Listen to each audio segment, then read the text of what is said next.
में आता है, बस इतना जरूर कहूँगा जो मैं करा दूंगा उससे बाहर बिल्कुल भी नहीं जाएगा, ये मैं बिल्कुल कहता हूँ। अब ये नहीं कि थ्योरी नहीं करा सर उससे बाहर आएगा, बिल्कुल भी बाहर नहीं आएगा, उतना मैं आपको करा दूंगा, ठीक है। तो चलिए दोस्तों आज का वीडियो स्टार्ट करते हैं। और दोस्तों जिसने अभी तक सब्सक्राइब नहीं किया वो सब्सक्राइब जरूर कर दे और बेल आइकन जरूर दबा दे। चलिए दोस्तों, तो समाजवाद एवं साम्यवाद ये चैप्टर हिस्ट्री का चैप्टर नंबर 2 है, क्लास 10 अपना 18 के 450 इसको कभी नहीं भूलना है, जिंदगी भर नहीं भूलना जब तक एग्जाम ना हो जाए। तो समाजवाद एवं साम्यवाद ये आपको पता चलेगा चैप्टर का नाम क्या है। तो क्वेश्चन आपका है खूनी रविवार क्या है, इस पर टिप्पणी लिखिए। ऐसे ही क्वेश्चन दोस्तों आपका आएगा 3 मार्क्स का, पक्के 3 मार्क्स पक्के। चिपको आंदोलन भी आपका 3 नंबर का था, वो भी पक्के। देखिए खूनी रविवार क्या है, इस पर टिप्पणी लिखिए। सबसे पहले तो बता दो खूनी रविवार एक बहुत ही दर्दनाक घटना। दोस्तों मैं थोड़ा इसका बेसिक में चलता हूँ, थोड़ा इसका पास में क्या होता है। जब एक रूस जो होता है रूस एक जापान देश से, जापान दोस्तों आपका एशिया में आता है, एशिया महाद्वीप में, जापान से दोस्तों हार जाता है। अब मेरे को बताओ अगर आप बड़े हो, अगर आप छोटे से हार जाओगे तो आपको बहुत गुस्सा बढ़ेगा। उसी तरह दोस्तों रूस जो था ना, रूस बहुत बड़ा देश है, एकदम बहुत ताकतवर देश है, वो जापान से हार गया। जापान छोटा सा देश से हार गया तो रूस को बहुत गुस्सा, यार मैं इससे कैसे हार गया, बदला तो मैं इसका लूंगा ही लूंगा, चाहे किसी भी तरह से लो।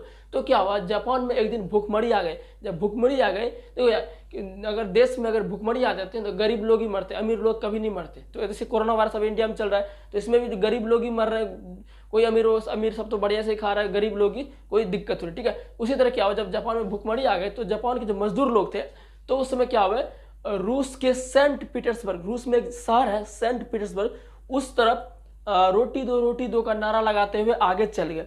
जब रोटी दो का नारा लगाते आगे चल गए जापान के मजदूर लोग, तो क्या हुआ, रूस के जो सैनिक थे जो सेंट पीटर्सबर्ग महल की ओर जा रहे थे, जो जापान के मजदूर, तो रूस के जो सैनिक थे वो के सैनिक राजा जार कहलाते, क्या कहलाते, जार कहलाते, ठीक है। तो उसने सैनिकों को आदेश दिया कि अब हमारा मौका मिल गया जापान से थोड़ी मेरी आवाज गड़बड़ है तो कोई दिक्कत नहीं।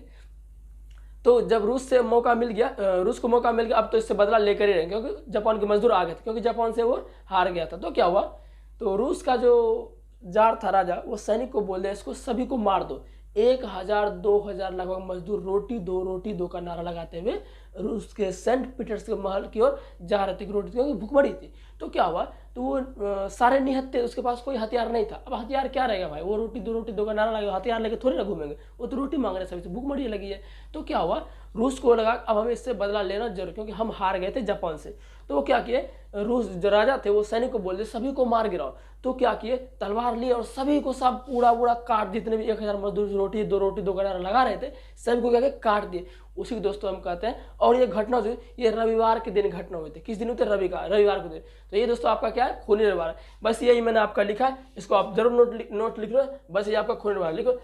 खूनी रविवार एक बहुत ही दर्दनाक घटना, सबसे पहले ऐसे लिखना है। फिर सन 1905 के रूस एवं जापान के युद्ध में रूस जापान से बुरी तरह पराजित हो गया और रूस की प्रजा बहुत गुस्से में आ गई। फिर एक दिन जापान में भूखमरी आ गई और जापान देश के गरीब मजदूर लोग रूस के सेंट पीटर्सबर्ग महल की ओर रोटी दो का नारा लगाते हुए आ रहे थे। फिर रूस के राजा ने अपने सैनिकों को उन मजदूरों पर वार करने का आदेश दिया, जिससे सैनिकों ने लगभग 1000 मजदूर को खून के रंगों से नहला दिया, मतलब काट पाट दिया, उससे निहत्ता था। यह घटना रविवार को हुई, इसलिए इसे खूनी रविवार के नाम से जाना जाता है। तो बेसिकली ये था आपका, यही आपका 3 नंबर का एग्जाम में आता है, ठीक है। देखिए मैं जो आपको क्वेश्चन कर रहा हूँ मोस्ट ऑफ इंपोर्टेंट क्वेश्चन कर रहा हूँ, एक भी क्वेश्चन दोस्तों से बाहर है, मैं गारंटी देता हूँ, ठीक है।